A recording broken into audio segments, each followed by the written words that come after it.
The cage rattled in the wind, but the girl inside didn't flinch. They'd shaved her head, tied her wrists, smeared ash on her skin. But Lula Greyfeather sat straight, her eyes fixed on the sky like it held the answer to a question no one dared ask. Old Mrs. Deek stood at the edge of the wooden platform, clutching her shawl tighter. "She don't even blink," she muttered. Sheriff Kane wiped his brow with a white handkerchief already yellowed at the edges. "She's not meant to," he replied flatly. "That's how they break you." Silence. No one spoke after that. Not even the wind, only the soft crackle of torches licking dry wood near her feet.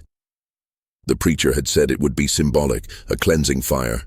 No nails in the wood, no screams hopefully. Just flame, judgment, and finally peace. Peace? Lula had whispered earlier, when they dragged her to the center of town and locked the cage. For who? No one had answered. Now it was near midnight. The bell in the chapel refused to chime. Its rope had gone missing. Some said it was Lula's doing. Others said the rope had turned to ash the second she was sentenced. No one really knew how the deed had come into her hands, but she had it. And it had that old tribal seal burned in the corner. It claimed half the town belonged to her people, half of Red Hollow, including the land where the bank sat, the land where the preacher's house stood, and the small patch where Sheriff Kane's mother was buried. The preacher called it forgery. The mayor called it treason. The judge didn't call it anything. He died 2 nights before, choked in his sleep, no marks on his body. Some said it was God.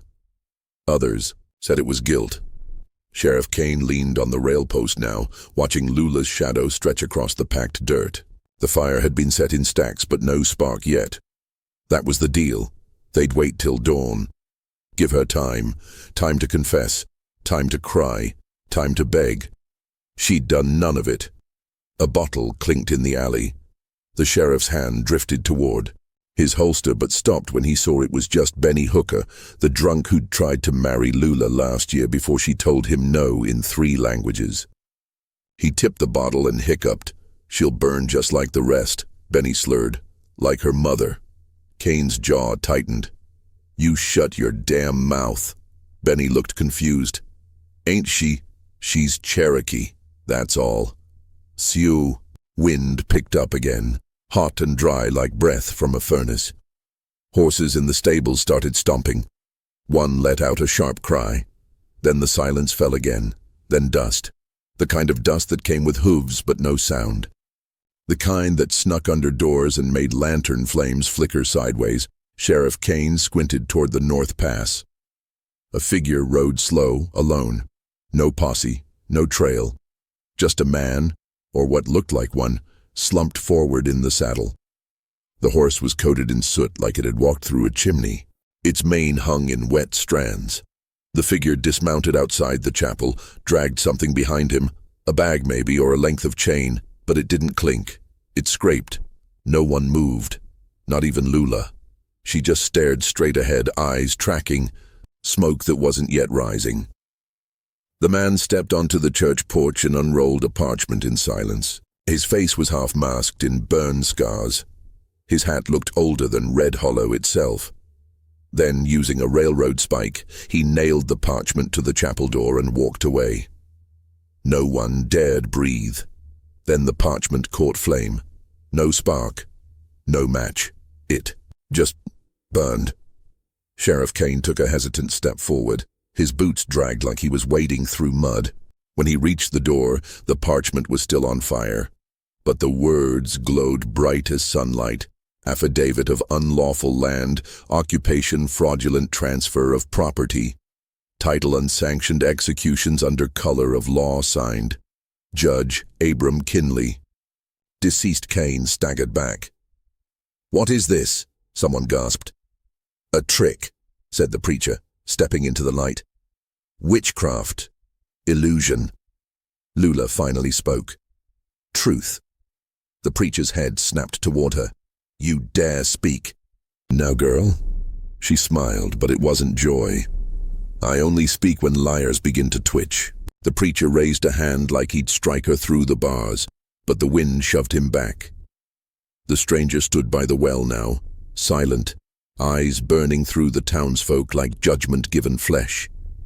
He pulled something from his coat, another document, and threw it at Kane's feet. It landed face up. Another affidavit, more names, more dates. Kane's father, the mayor. The preacher. The mayor stepped forward, voice trembling. "Who the hell are you?" No answer. Kane knelt to the paper. He didn't pick it up. "I know this handwriting," he muttered. This is from the old records, before the fire." "That fire," Lula said softly, "wasn't started by Indians. It was started by fear." Kane looked up at her then, not as a sheriff, as a man drowning in memory. The preacher gripped the Bible harder. "This is sedition. We are under attack by demons wearing flesh." "No," said a voice behind them. Old Judge Kemper's widow, who hadn't spoken in 5 years, stepped into the square. She pointed a shaking finger at the stranger. "I saw him," she whispered, "in the fire, when the church burned. He was a boy then, screaming for his mother." The crowd recoiled. A few people crossed themselves. "I buried her," the old woman said. "I wasn't supposed to." Kane's daddy said, "Let the fire eat her whole." Kane's hand slipped from his holster. His knees bent like the weight of truth had become too much. Lula leaned forward in her cage. "Now you remember." The stranger didn't move. He simply turned and walked toward the sheriff's office. A minute later, fire danced behind the windows. The jailhouse was next, then the bank. The flames chose their targets like they had minds of their own, and still the stranger never said a word. Lula sat as the light flickered across her face, the glow dancing in her eyes like an old prophecy coming home. Not one scream rose from her throat, but one by one the town began to weep. Smoke curled from the sheriff's office before the first rooster crowed. No one saw who lit the match, but flames licked the curtains like they'd been waiting for the chance. Kane stood frozen on the street, badge heavy on his chest, eyes locked on the growing fire that was once his. He didn't speak. He didn't even move. When the building gave a soft groan and buckled inward, he flinched like a man waking from a long dream. The townsfolk gathered slowly, reluctant shadows inching toward the square. Mrs. Deeks clutched her Bible tighter. The blacksmith stood behind his son. The preacher prayed under his breath, but no one echoed him. Lula watched it all from her cage, chin high, fingers still bound but steady. Her gaze didn't leave the flames. They danced in her eyes, but there was no satisfaction there, no vengeance. Just patience. A gust of wind carried ashes toward the chapel, and with them a smell most had tried to forget. Old paper, scorched oak, and secrets. Sheriff Kane finally turned to the mayor, voice brittle. "It's targeted." Mayor Ross was sweating through his vest. "We don't know that." "Office goes first. My name on that affidavit." "Coincidence," the preacher offered. "Coincidence or reckoning," Lula said. They all turned toward her. She didn't smile. Her voice was soft, but it carried like thunder in a church. The preacher crossed the square, robes dragging behind him like a guilty conscience. "You did this," he hissed. "Some Cherokee curse, some devil trick. Is truth a curse?" Lula asked. "Does it burn when spoken aloud?"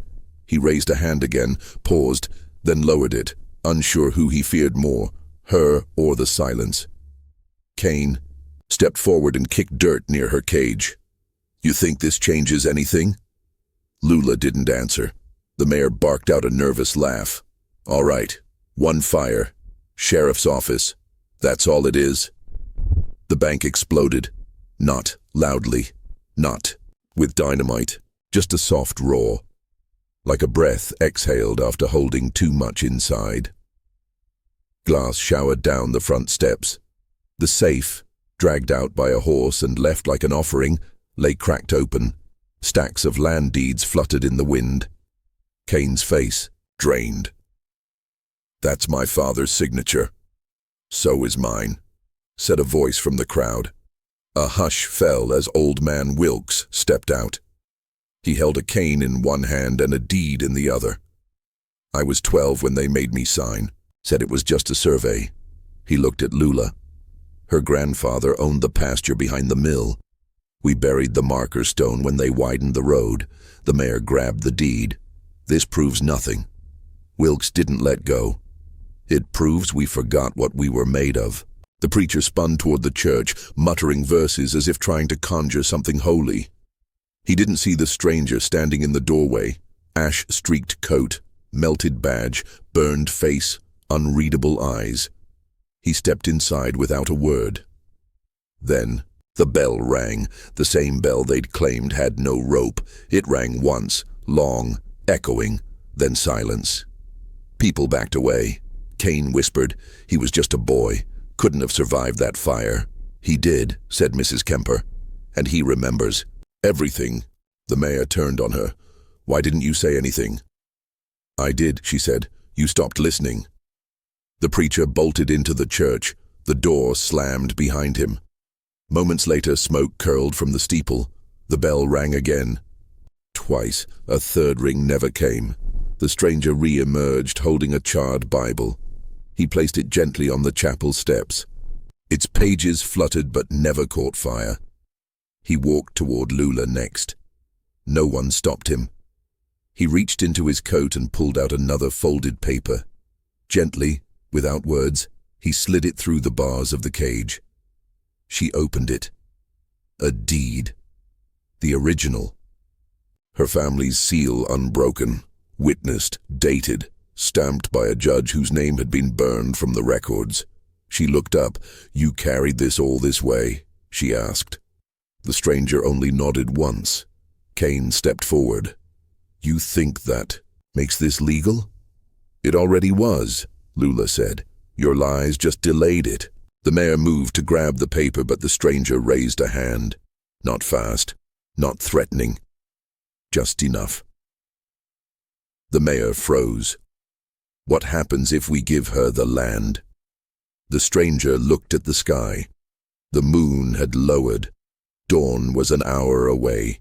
He turned and walked toward the registrar's building. 10 minutes later, it burned. The townspeople stopped questioning it. They watched, quiet. Some sat, some cried, some just stared into the fires like they were windows into a past they'd tried to bury. Lula unfolded the deed again, running her fingers over the seal. "I dreamed this paper would find its way back," she said. "I didn't dream it would." Come in flames, Kane looked at the burning town. "What happens now?" No answer. The stranger didn't speak, didn't signal. He just stood near the edge of town, watching the wind carry ashes into the fields. Lula spoke softly. "Now you remember." Kane stared at her. That fire killed my brother." "No," she said. "Your father did." He turned, pale. She continued. "He set the church alight because he feared the truth, feared what a woman could inherit, feared what love did to a name." Kane fell to his knees, hands in the dirt. No one helped him up. The wind shifted again. The sun crept closer. The stranger turned toward the hills.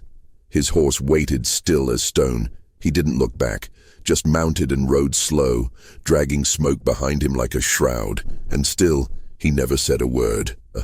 The mayor sat in his office with his hands trembling just beneath the desk, out of sight.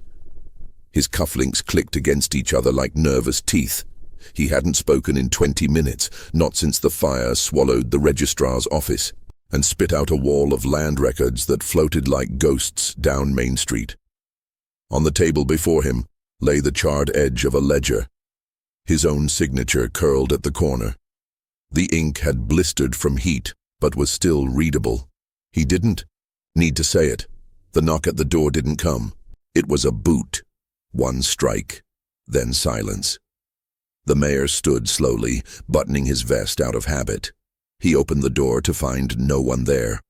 only a piece of parchment pinned to the frame with a single nail. His name was at the top. Below it, words that made the color drain from his face. Conspiracy to defraud, obstruction, knowingly concealing original land titles, perjury. He sank into his chair. 2 blocks down, Lula remained in her cage, though the flames had never reached her. Townsfolk stood closer now, but not out of threat. They watched her like someone watches a prophet or a woman standing ankle-deep in water during a lightning storm. Mrs. Kemper knelt by the edge of the platform. "My daughter used to braid your mother's hair. She said it always smelled like cedar and tobacco leaf." Lula gave a small nod. "She made her own oil, from roots and crushed bark." Mrs. Kemper's hands trembled. They called her wicked, said her eyes were too still. They hated the stillness because it showed them their own shaking. The woman wept without shame. Behind them, the preacher staggered from the church, soot-faced and shaking. His hands were burned, fingers blistered. The Bible he once clutched now clung to him in melted leather, fused to his palm. "I repented," he screamed to no one in particular. "I prayed, I did." The townspeople gave him room, but no comfort. He fell to his knees before Lula. "You did this. You sent him." "I said nothing," she replied. "But he heard you," the preacher whispered. "He hears you still." Sheriff Kane sat on the steps of the burned-out jailhouse, his badge twisted into a melted curve. He hadn't removed it, just let it hang there, drooping over his shirt like a funeral ribbon. Wilkes brought him a flask. Kane shook his head. Wilkes sat anyway. "I remember your mother," he said finally. "She was quiet like her." Kane didn't respond. "She made you a wooden pistol when you turned 6, carved your initials on the handle." "I lost it," Kane muttered. "No," said Wilkes. "Your father took it, threw it in the river, said it looked too Indian. You cried for a week." Kane stared at his hands. "I told myself she burned because she refused to kneel." "She burned," Wilkes said softly, "because your father wouldn't let her live." The preacher had begun screaming again, louder now, quoting scripture, mixing judgment with lamentation, until he collapsed, gasping, face buried in dirt. The pages of his old sermons littered the square, scattered and damp from tears and sweat. The stranger stood behind the saloon now, reading another deed by lantern light. The saloon owner, big, Jack Ellison, walked out and handed over a ring of keys. Didn't say a word, just nodded and walked into the hills. The land on which the saloon stood, it turned out, had been traded for 4 barrels of whiskey and a false marriage certificate. The girl it was traded from was 14. Her name was on the stranger's papers. Her name had also been Lula's aunt. By mid-morning, only 2 buildings still stood untouched, the chapel and the town hall. One had burned and come back. The other waited. The mayor finally appeared, holding the last deed in both hands like it was a holy relic. He walked to the platform slowly. Kane met him at the steps, their eyes locked. Old enemies, same war, different regrets. "I knew," the mayor admitted. "I knew what they did, what we did." Kane didn't nod. "I signed the orders. I told the judge to call it settled, called the land ours." Kane's voice came low, hollow. "And the girl's mother?" "I told the jury she lied, that her papers were forged, told them to ignore the seal." Kane stared at the crowd. "And they believed you?" "They wanted to." The mayor offered Lula the deed. She didn't move. "You said she's the heir," he said. "I'm giving it back." Lula looked at the document, then at him. "You're not giving it back, you're surrendering it." He lowered his head. "Yes." Lula took the paper, folded it neatly, and set it beside her. She didn't look triumphant, just finished. The stranger approached then, footsteps silent, as ever. He removed something from his coat, a single photograph, the edges charred. It showed a woman, young, proud, standing with a boy in front of the old chapel. Cain saw it and dropped to his knees. The stranger held it over the preacher's burned sermons, then let it go. The photograph didn't catch fire. It settled between the pages, untouched. The preacher opened his eyes and for the first time said nothing. The crowd stood in complete silence. Mrs. Kemper placed a hand on Lula's shoulder. "Will you stay?" "No," Lula said, "but I'll return one day." The stranger didn't wait for more. He turned and walked down the road that curved past the graves on the hill. His coat dragged ash in its wake. "Who is he?" someone whispered. Cain answered, "My brother." And no one questioned it. The first light of dawn spilled like cold milk across the dirt. The shadows shrank. Smoke lingered low, hugging what was left of the town. Red Hollow no longer stood tall. It hunched now, burned, broken, and breathless. The cage still stood in the center. The girl inside hadn't moved. Lula sat with her hands folded neatly, palms up, fingers still bound with twine. Her dress was soot-stained, but her eyes were clear. The deed rested beside her like a crown no one dared claim. No one had lit the fire, not because they forgot, because they couldn't. Matches broke in trembling hands, torches sputtered out. Even the oil turned to water.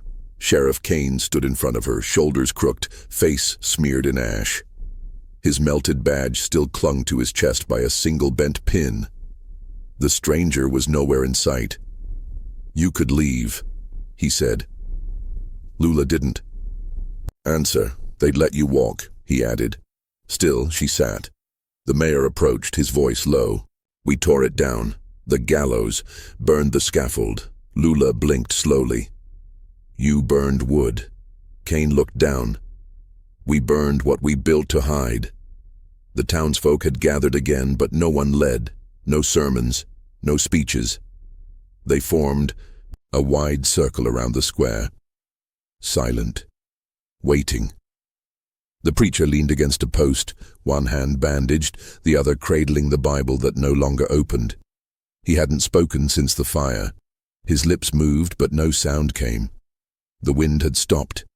Even the birds held back. Then came the sound of hooves, not fast, not heavy, measured.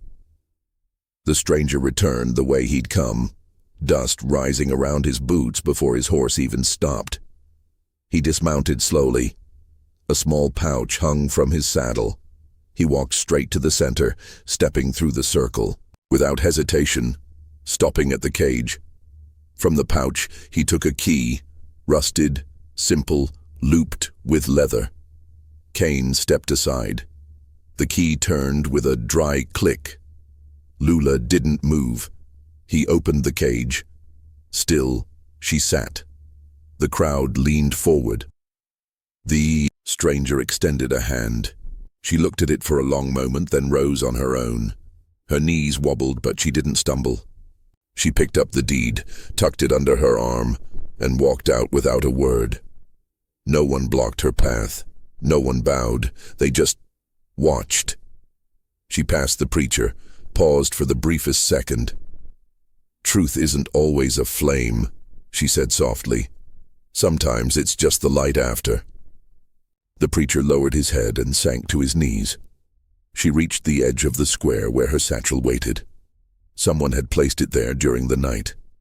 Inside was the last of her mother's hair oil, a comb carved from river bone, and a hand-stitched sash with a hawk sewn into the thread. She tied it around her waist. Cain stepped forward one last time. "I saw the truth too late."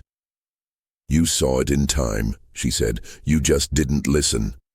I will now. Then listen to others like me, when they come." She turned toward the road. The stranger stood beside his horse, reins slack. In one hand, the other resting on the saddle horn. He hadn't spoken a single word since his arrival, yet every soul in Red Hollow now carried something he left behind. Cain walked to him, You ever think about staying?" The stranger looked at the rising sun, its edge golden, searing the hills beyond. Kane nodded. "Didn't think so." The stranger took the half-melted badge from his coat and handed it to the sheriff. Not as a threat, not as a symbol, just returned. Kane took it, held it like a father cradling the thing he once failed to protect. The stranger mounted his horse, boots catching the stirrup with a soft thud. He looked down at Lula. She looked up at him. They said nothing, but she nodded once. Slow, with the kind of understanding that passes only between those who've both watched their pasts burn. He turned his horse and rode out. No dust followed, no wind, just silence. Behind them, Red Hollow stood with its ashes cooling, its people still. Lula looked once more at the cage, then she lit it herself. No one stopped her. The flames caught quick, hungry, bright, final. As they rose, someone in the crowd began to cry, not loud, not for show. Just a thin sound, like the kind that slips from your chest when you've held something in too long. Then another joined in, then another. Not sorrow, release. By the time the fire died, the cage was gone. Only iron hinges remained, twisted like question marks. Lula walked north, toward land that was hers by blood and law. The crowd broke apart slowly, not as a mass but in threads, people walking alone, some together, none speaking. Sheriff Kane stayed, until the last ember dimmed. He watched Lula disappear over the ridge. He looked down at the badge in his hand, then up at the sky. The sun was high now. Red Hollow would never be the same, and that, at last, felt like justice.